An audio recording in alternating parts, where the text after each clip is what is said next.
Hello, my name is John Baptist Ford. I am a Pullman porter. I worked on sleeping cars in the golden age of the railroad. My job was to clean sleeping cars, to make up the beds, and clean the cars. We did quite a few extra things too. We needed tips to supplement our income.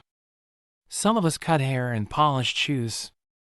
We also ensured the customer felt like they were the only ones in the car. A very tall order. Believe me. A little bit about myself. I was a cotton picker and was 17 when I started working for Pullman. I also couldn't read or write. But I was asked by a professor to come and lecture at the college. The job had perks. I enjoyed it so much that when I retired from Pullman, I continued to lecture at Dartmouth and Harvard University. How's that for perseverance? But I digress. I'm here to discuss the book, Working the Rails. The author has written an excellent book with our stories. I was confused when I was told they call themselves car attendants and car hosts, but I was impressed when I learned that a select few still keep the term porter. I guess they are keeping mine and the others' legacy. Thanks for that. I have another colleague here to speak about this beautiful book. I hope I didn't keep him waiting too long. Thanks for listening. Go out and buy the book. Hello, my name is Nat Love, pronounced Nate. I was a cowboy before I joined Pullman. I also wrote a book called Deadwood Dick. You have probably never heard of it. But it is all about my life as a cowboy. This book talks about it in Chapter 4, Notable Pullman Porters. I'm here to give a few spoilers in the book to make revenue for the author, hopefully. Mr. McGee has brought our personal stories to the reader, which I always thought was a bigger and better account of those glorious days of the railroad. He has written it for train historians, train buffs, American history buffs, and civil rights. So, we all can understand who we were and what we did. The world was different back then. We didn't have the rights we have today. Life didn't make much sense to us either. And we were Pullman porters. These jobs were highly held in our communities, but unfortunately, Pullman didn't care for us much. So scared was the society that it brought to mind a story the author wrote about in the book.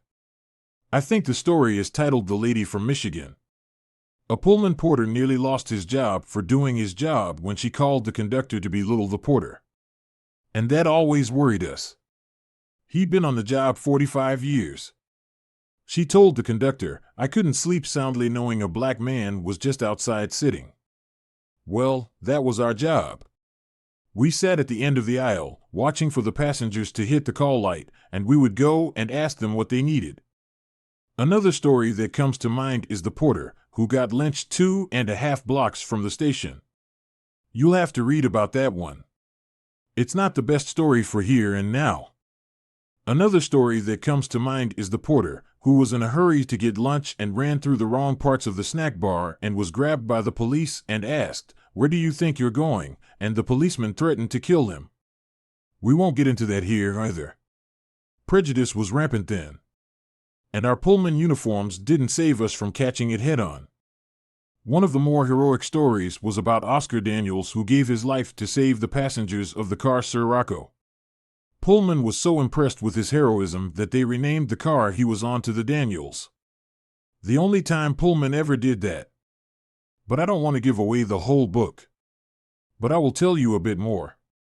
Some of us went on to work in the White House as butlers, presidential barbers, and White House cooks. Many thanks to Mr. McGee for remembering us that way. I had always hoped we'd be placed in a good light. Thanks for listening. And by Working the Rails. Available at parliamentrail.com, Amazon Kindle, Amazon, and Barnes & Noble. And the next time you ride a passenger train, give the porters, car attendants, and car hosts a shout out.